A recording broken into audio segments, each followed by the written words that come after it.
Bonjour, bonjour. C'est Judith des Magies de la Lune. Alors, je suis en retard, on est mardi 12 septembre, mais je vous propose quand même les chroniques cosmiques de cette semaine du 11 septembre. Je suis en retard parce que j'ai des problèmes techniques. Évidemment, c'est la fin de Mercure rétrograde, ça se profile à l'horizon. Donc, pour qui, comme moi, je l'ai déjà dit plein de fois, à Mercure rétrograde au natal, il est fréquent que les choses euh, s'empirent, en vérité, quand on s'approche de la fin. Alors, vous avez très certainement remarqué aussi que même quand vous n'avez pas Mercure rétrograde au natal, les moments critiques sont les moments où en fait Mercure stationne direct. Voilà, c'est-à-dire c'est le moment où nous avons l'impression qu'il Mercure, parce que pour moi c'est un genre masculin, parce que je vois Mercure comme Hermès en fait, hein, mais c'est une planète, donc elle, Mercure, la planète, stationne direct, tout simplement. C'est une illusion d'optique. Je vous trouverai. Je suis en train de chercher en fait une animation. Il y en a de plus en plus grâce à l'intelligence artificielle. Une animation qui rendra les choses vraiment très compréhensibles. L'astrologie, c'est de la 3D. C'est pas de la 2D, donc il faut concevoir les choses comme on ne les conçoit pas. Et puis en plus, nous, on a une vision de l'univers qui est un petit peu statique en fait. Hein. On a l'impression que notre système solaire il tourne. Ah ouais, sur place. Sauf que non, il tourne en avançant. Enfin en avançant. Il tourne dans une dynamique qui n'est pas une dynamique statique. Sur ces bonnes paroles, de quoi est-il question cette semaine? Eh bien, il est question de rencontrer la nouvelle lune en Vierge et le passage de Mercure justement, direct, c'est-à-dire la fin de la rétrogradation de Mercure. Il est souvent donc, pour ceux qui ont Mercure, rétrograde au natal, souvent quand ça quitte la rétrogradation, la période qui suit, qu'on appelle la période de post-ombre, qui peut être un petit peu compliqué. Mais on a intérêt à revoir en fait notre lecture des rétrogradations, essentiellement des rétrogradations de Mercure. C'est vrai que le drama, c'est rigolo. Se dire ah là là, mon Dieu, je n'y arriverai pas, c'est Mercure, c'est rigolo. C'est parfaitement inutile et ça place tout le monde tout le temps à la même place, à la même position. Ça ne permet à personne d'évoluer. Donc ça, c'est voilà. Euh, le mal de l'humain, peut-être. Le mal de tout le monde, je ne sais pas. Quoi qu'il en soit, il faut arrêter de se raconter des histoires. Et puis, surtout, il faut se rendre compte. En fait, c'est pas tant qu'il faut arrêter de se raconter des histoires, ça, je le dis un petit peu trop souvent. Il faut réaliser que on peut changer les histoires qu'on se raconte. Alors oui, moi, j'ai rencontré des problèmes techniques. Mercure rétrograde, c'est des problèmes techniques. Mais ces problèmes techniques, ils n'ont pas lieu nulle part, au hasard, je veux dire. Ce qui semble être un hasard, en fait, peut être considéré comme un message. Et il ne s'agit pas de lire des messages dans absolument tout. Il s'agit de se poser et plutôt que de se dire, tiens, il y en a marre, ça fonctionne pas, etc., de se dire, tiens, tiens, tiens, tiens. Il y en a marre, hein, ça fonctionne pas, mais qu'est-ce qu'on me dit là? C'est encore cette application-là qui ne marche pas. Moi, perso, c'est ça qui arrive. C'est encore dans ce domaine-là que ça bloque. Alors, ça veut dire que très certainement, moi, dans ce domaine-là, j'ai quelque chose à travailler. Ne prenez pas tout personnellement, hein. L'univers est une immensité dans laquelle vous êtes à la fois tout, puisque nous sommes tous poussière d'étoiles, et à la fois rien, parce que nous sommes infiniment petits et infiniment invisibles dans l'immensité qu'on ne se qu'on ne se représente même pas, l'immensité énergétique et réelle de l'univers. Alors comment on fait avec ce paradoxe-là d'être à la fois tout et rien? Eh bien, c'est le chemin d'une vie. C'est le chemin d'une vie, c'est apprendre à jongler. C'est un petit peu comme le 2 de Pentacle dans le tarot de Rider-Waite-Smith, où on voit ce personnage qui tient deux pièces de denier, quoi, liées par une espèce de bande, et qui me fait penser à un jongleur, mais qui me fait aussi penser à une courroie, en fait, hein, une courroie de distribution d'énergie entre 2 pôles. L'ensemble de notre vie, c'est un équilibre entre 2 pôles parce que nous cherchons le milieu. Les choses, bon, il y a une forme de dualité évidemment, mais la dualité, quand on la conçoit clairement, elle arrive à une définition tripartite des choses. Et donc être à la fois rien et tout, c'est créer une position centrale, comparable à la voie du Tao, hein, à la voie du milieu dans le bouddhisme. Je suis pas bouddhiste, je suis pas taoïste, mais le discours stoïcien, le discours bouddhiste, le discours taoïste me parle complètement parce que dans ma voie spirituelle à moi, on cherche aussi l'équilibre qui justement prend en considération à la fois que nous sommes tout et à la fois que nous ne sommes rien, également comme exactement comme on considère qu'on vit à la fois dans un univers newtonien où quand je fais tomber un truc sur mon pied, ça me fait mal, et à la fois dans un univers quantique où tout est énergie et tout ce que je touche en vérité est constitué de vide et tout ce que je suis est constitué de vide.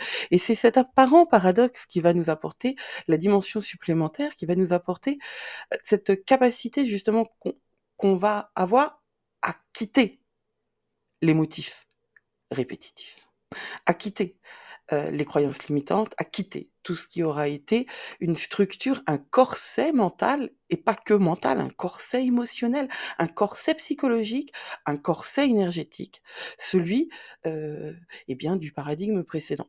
On change de paradigme, les enfants, pour de vrai. Hein. Euh, on ne s'en rend peut-être pas compte actuellement, puisque associé au changement, il y a la peur. J'en parlais dans la vidéo sur la nouvelle lune. Le fait qu'il y ait à la fois autant de preuves que le climat est déréglé et à la fois autant de climato-sceptiques nous montre que nous changeons de paradigme. Hein. C'est du déni et c'est de la peur. Le déni est toujours ancré dans la peur. Et petite information donc pour les climato-sceptiques ou pour tous ceux qui voudraient avoir un argument. Quoiqu'il soit très très très difficile d'argumenter avec des gens qui n'ont comme base qu'une croyance non argumentée, hein, c'est une croyance, et puis c'est celle qu'ils veulent avoir. Donc, il n'est pire aveugle que celui qui ne veut voir. Hein. Eh bien, il faut faire la différence entre le climat et la météo. Ce sont deux choses bien différentes. La météo, c'est ce que vous vivez ici et maintenant. Le climat, c'est une toute autre histoire. Et la météo, c'est ce qu'on voit par le petit bout de la lorgnette. Hein. C'est aussi quand on ne voit un phénomène que par sa dernière, son dernier comment dire? Je ne trouve pas mon mot. La dernière matérialisation, hein, par exemple, quelqu'un qui se comporte mal, un gosse qui fait un caprice, si on perd complètement de vue ce qu'il a vécu au préalable, dans sa journée, ce qui se passe autour de lui, ce qui peut être dans un plus grand schéma, on va en fait, ancrer une mauvaise attitude. De la même manière, si on confond météo et climat, on refuse de considérer qu'on peut faire quelque chose. Et puis une toute dernière chose sur le sujet, parce que là je parle pas du tout d'astrologie, une toute dernière chose sur le sujet, quand bien même le dérèglement climatique, ça c'est un autre argument, ne serait pas du fait de l'humain, ce qui quand même a été prouvé un certain nombre de fois, mais quand bien même nous vivrions quelque chose de l'ordre de ce qui s'est déjà produit hein, dans l'histoire de l'humanité, c'est-à-dire des catastrophes climatiques auxquelles nous ne pouvons, desquelles nous ne sommes pas responsables. Eh bien, est-ce que nous ne pouvons rien faire? Je ne pense pas. Parce que pour moi, c'est exactement le même argument que dire la nature est sauvage, alors voilà, c'est la loi du plus fort. Dans le domaine de l'entreprise, par exemple, on est des killers, la nature est sauvage, hein, c'est toujours la loi du plus fort. J'ai envie de vous dire, oui, la nature est sauvage. Ah oui, oui, ça. La nature est sauvage, la vie est injuste. Ça, c'est un fait. Hein, je sais pas, il y a pas grand-chose à dire. Il faudrait vraiment être complètement illuminé pour penser le contraire. La nature est sauvage et la vie est injuste. C'est bien pour ça que la société humaine doit être civilisée et juste. C'est bien pour ça qu'on doit apporter de la balance. Et puiser dans la sauvagerie, c'est-à-dire dans la dimension crue, pure, directe de la nature, ce qui nous permettra de construire une société dans laquelle nous vivrons de la manière la plus équitable possible. Voilà, j'en ai fini avec mes musarderies, je ne sais même pas ce mot, mais ça n'existe pas. Muse et quelqu'un. Délire, quoi. Climato, pas sceptique du tout. Le lundi 11, hier, c'était une journée avec la lune en Lion qui se continue aujourd'hui. Nous allons avoir une lune en Lion donc jusqu'à mardi 12, 17h. À ce moment-là, c'est un vide de course. Toute la nuit est en vide de course. Et à 7h18, mercredi 13, la lune entre en Vierge. Alors, oui, parce que le 15, nous avons à 3h40 du matin une nouvelle lune en Vierge. Cette lune en Vierge qui commence donc le mercredi 13 au matin et qui se continue le jeudi et le vendredi, parce que la lune pardon, change de signe vendredi 15 à 19h40 après un vide de course de 4 heures, mais on a toute une journée, vendredi, qui suit la nouvelle lune en Vierge, sans vide de course, avec Mercure qui passe direct, avec le Soleil qui a un trigone en Vierge. C'est une très très très très belle nouvelle lune, avec de très beaux aspects. Je vous propose d'aller écouter la vidéo sur YouTube qui parle de ce sujet. En fait, c'est une semaine vraiment cool, facile, vraiment, hein. Profitez-en, c'est de la création, vous pouvez être super créatif aujourd'hui. Vous pouvez, profiter pour, rencontrer des gens et échanger sur certaines, idées. Mercredi, vous allez avoir la possibilité d'apprendre plus facilement parce que la lune en Vierge, elle va vous permettre de faciliter l'apprentissage, mais également de faciliter tout ce qui est de l'ordre des corvées à la maison. Alors, avant une nouvelle lune, pendant la période de lune noire, il est conseillé de désencombrer, de nettoyer, de purifier, etc. Vraiment, hein, parce que c'est un moment où la lune n'est pas dans le ciel et énergétiquement, nous sommes disséminés. Tout a été, tout a été, j'aime bien cette expression, tout a été remis à la terre en fait, hein. C'est vraiment cette idée que après être monté, notre énergie après être montée dans les apex, elle est redescendue dans les abîmes et elle retourne à la terre pour se faire purifier, filtrer. Vous pouvez visualiser de l'eau qui est filtrée par la terre et revenir ensuite en nous pour nous nourrir des pieds à la tête au moment de la pleine lune prochaine.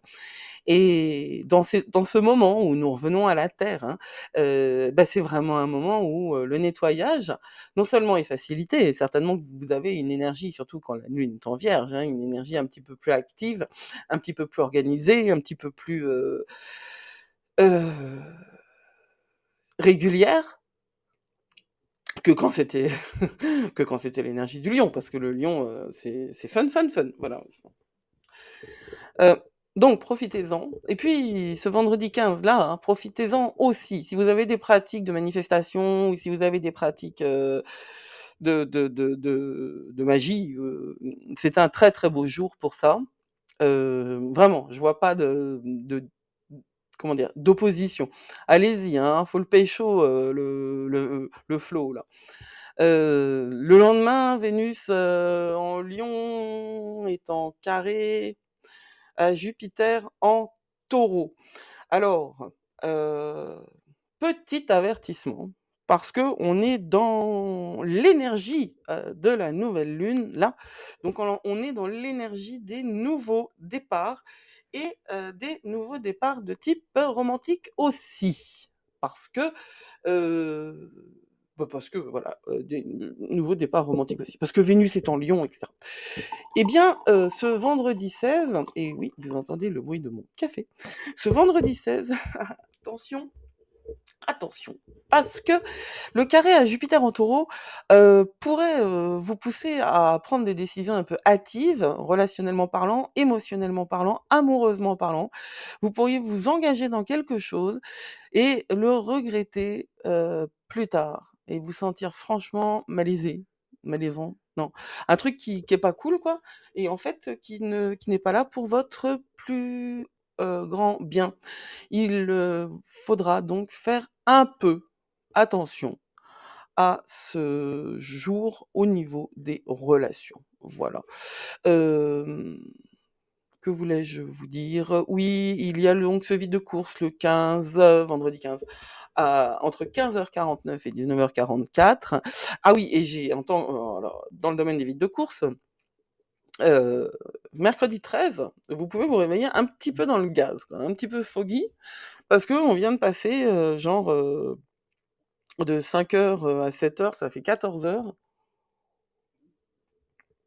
en vide de course. Vide de course, je vous rappelle que c'est quand la Lune n'a pas d'aspect. Et la Lune, elle est un petit peu freerider, là, électron libre, elle fait un peu ce qu'elle veut.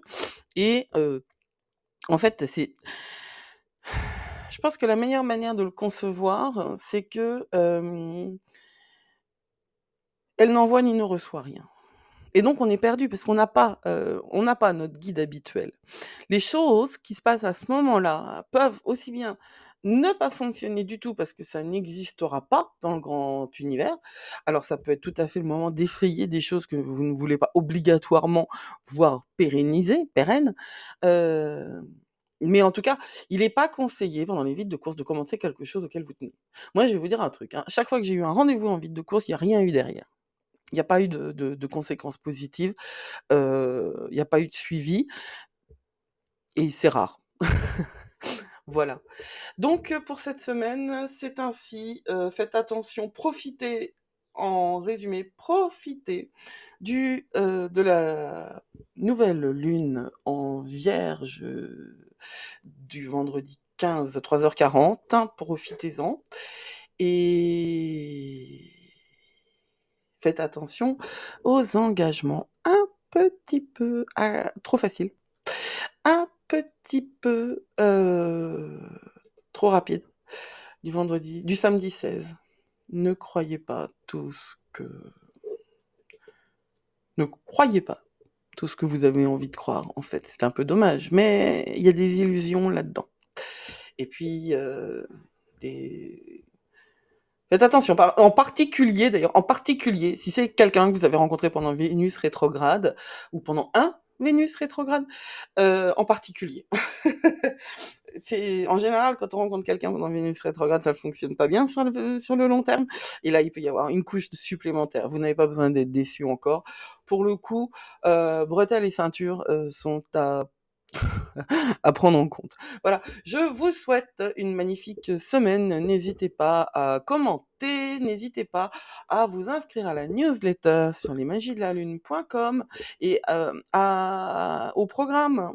Tout n'est pas encore en place, hein, parce que bah, Vénus rétrograde, Mercure rétrograde, et quand bien même, voilà, moi je fais les choses en fonction du moment où elles seront le plus efficaces pour moi comme pour vous. Mais je vais avoir beaucoup de programmes à vous proposer dans les mois à venir. Et si vous voulez travailler avec moi d'une manière ou d'une autre, si vous voulez apprendre avec moi, si vous voulez être coaché par moi, si vous voulez m'entendre dans des méditations, euh, inscrivez-vous, vous serez tenu au courant. Et en plus, évidemment, vous aurez des promotions. Voilà, prenez soin de vous. Nous avons besoin de vous. Le monde a besoin de vous. Réellement, prenez soin de vous. Blessed be.